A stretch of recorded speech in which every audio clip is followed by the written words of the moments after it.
Yo les amis, j'espère que vous allez bien. On se retrouve pour le débrief de ce match entre le FC Barcelone et Retafe.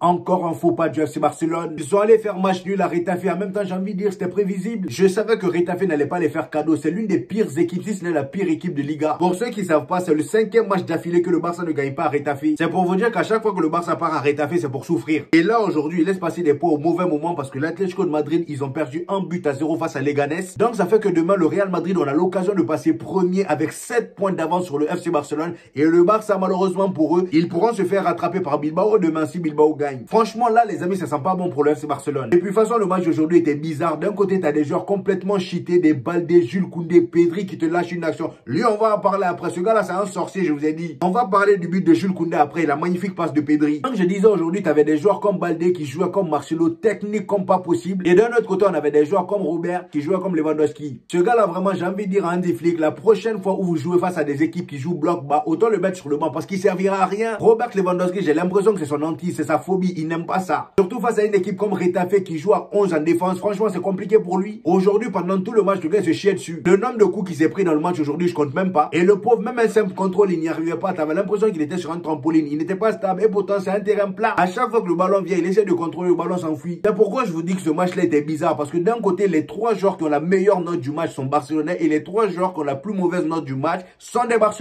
Et pourtant, le match avait très bien commencé. À la 9e minute, Jules Koundé l'a mis dedans sur une magnifique passe de Pedri. Franchement, Pedri, les amis, il faut parler de ce gars-là. Déjà, Jules Koundé, c'est un autre cas aussi. Mais Pedri, les gars, quelle passe! Quelle passe! L'action de ce but-là, les amis, commencer par Baldé jusqu'au but, tout était magnifique. Déjà, Baldé qui te met une feinte sur le côté, sur le genre de Retafe là. Juste en une feinte, le gars a mis toute sa carrière en question. Juste après, il remet la balle à Pedri. Et Pedri, magicien qu'il est, sorcier qu'il est, il a 10 joueurs de Retafe devant lui. Dans la surface de Retafe, il y avait 10 joueurs. J'ai compté. Jules Koundé se retrouvait de l'autre côté de la surface. Un joueur lambda n'aurait pas pu trouver Jules Koundé à cette position-là. Mais bon, on parle de Pedri. Pedri, c'est un magicien. C'est pas pour rien, on l'appelle l'artiste. Il est trop fort. Sa vision de jeu, c'est juste incroyable. Le gars est à casser les lignes là, en une seule passe. Et grâce au magnifique appel de Jules Koundé, l'action s'est terminée en but. Et Jules Koundé qui est encore buteur. Le gars maintenant, si c'est pas doublé, c'est un but minimum. Ce gars là aussi est en train de monter en puissance d'une manière déjà offensivement ou même défensivement, il est irréprochable ces derniers temps. Et en plus de ça, quand il a Lamine Yamal à ses côtés, il se sent mieux. Malheureusement, Lamine Yamal aujourd'hui n'a pas été au rendez-vous tant que ça. Il n'a pas fait un mauvais match, mais je l'ai trouvé moins percutant que d'habitude. Après, comme vous avez pu le voir, c'était pas le seul, hein. C'était compliqué offensivement pour le FC Barcelone aujourd'hui. Les 3 attaquants de devant, ils en ont bavé. Ils ont été transparents. Rafinha, on l'a pas vu. Il a passé son temps à cogner le petit filet. Carrément, il y a même une occasion où, franchement, occasion franche, le gars, il a raté. Il était seul face au gardien et il a raté. Et ça, c'est impardonnable. À ce moment de la compétition, ce genre de ratés là peuvent coûter cher. Et je rappelle que maintenant, vous êtes en concurrence avec Bilbao, pas avec le Real Madrid. Nous, on est loin. Demain, on gagne, on passe premier. Et croyez-moi que cette fois-ci, on va pas lâcher le podium. 2024, là, on vous a laissé vous amuser, vous et l'Atlético de Madrid. Maintenant, c'est à notre tour. Après, je dis ça, mais je sais qu'il faut pas trop vite parler avec le Real Madrid. À tout moment, demain, on se fait fouetter. Je dis ça, je dis rien. Et d'ailleurs, petite parenthèse, ça m'a fait énormément plaisir de voir l'Atlético de Madrid se faire chicoter par Leganés aujourd'hui. Leganés, d'ailleurs, pour ceux qui savent pas, cette équipe-là, ils sont là pour mettre le Real Madrid au sommet. C'est grâce à eux, demain, on aura la chance de passer premier. Parce que dites-vous que cette saison-là seulement, ils ont tabassé le FC Barcelone et l'Atlético de Madrid. Il n'y a que nous, on les a fouettés. Donc, un peu de respect par rapport à ça. Pour revenir sur le match du FC Barcelone, s'il y a bien un autre joueur qui a déçu aujourd'hui, c'est Gavi. Parce que Gavi, en tant que 10,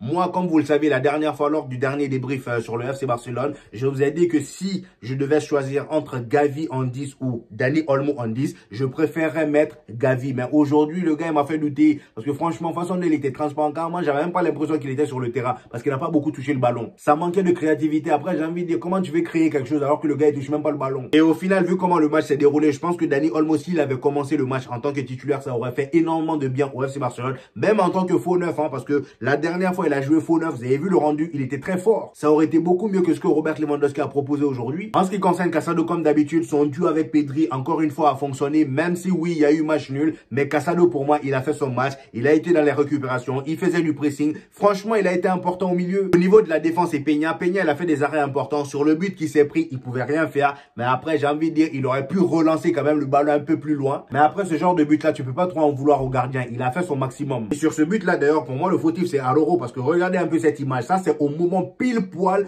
où le joueur de Retafe a fait le centre pour le gars qui a fait la reprise sur Peña. Donc à ce moment-là, vous pouvez constater que le gars qui a fait la reprise était tout seul derrière. Il y avait personne qui le marquait. Pendant ce temps-là, je vois quoi? Je vois que Araujo fait marquer marquage à Casado. Je me dis, attends, qu'est-ce que je vois là? Aroro qui fait marquage à Casado. Où on est? Je mens pas, hein, regardez l'image. Il fait marquage à Casado. Ça, c'est des erreurs de débutant. Faut regarder un peu ton environnement. Par contre, sur ce match-là, s'il y a bien une excuse que les Barcelonais peuvent utiliser, c'est le fait que l'arbitre a refusé un penalty pour le FC Barcelone. Parce qu'à un moment donné, Jules Koundé s'est fait agripper dans la surface et l'arbitre, finalement, il n'a pas sifflé penalty. Je sais pas pourquoi. Il n'a même pas calculé l'action. Au moment où Jules Koundé allait vers le ballon, le gars est venu l'attraper comme ça, mais l'arbitre n'a pas calculé l'action. Et on a déjà vu Rudiger créer des penalties comme ça à plusieurs reprises. Ou bien comme c'est le FC Barcelone, Kalen Damour est autorisé maintenant, je sais pas, hein. Par contre, Retafe, les gars, qu'est-ce qui m'énerve? Ils ont passé tout le match au sol. Voilà, simulation sur simulation. Et ils font des fautes, c'est eux qui tombent. C'est tellement horrible à jouer contre eux. Carrément, eux, quand ils viennent jouer contre toi, ils viennent pas pour gagner, ils viennent juste pour te faire chier. Voilà, même pas match nul. Même match nul, là, je pense qu'ils s'en foutaient, hein. Pourtant, ils ont des bons joueurs, mais ils les exploitent mal. Ils ont passé tout leur temps au sol, à croire qu'ils dorment pas chez eux. Bref, en tout cas, très mauvaise opération pour le FC Barcelone. Demain, si le Real Madrid gagne, ils sont dans la merde. Ils vont prendre 7 points dans la griffe. Là, ils vont rien comprendre. Je croise les doigts pour remporter cette victoire là demain parce qu'on sait jamais avec nous. Voilà les amis, c'était mon avis sur ce match. J'espère que vous avez kiffé la vidéo. Donnez-moi vos avis en commentaire. J'hésiterai pas à vous répondre comme d'habitude. Lâchez le petit pouce bleu qui fait toujours plaisir. Ça aide au référencement. Et pour ceux qui viennent de découvrir la chaîne, ici on fait des vidéos débriefs des matchs du FC Barcelone et du Real Madrid. Et quand il n'y a pas de match, on fait des vidéos actualités. Donc abonnez-vous pour ne rien rater. Et on se dit au prochain épisode les gars.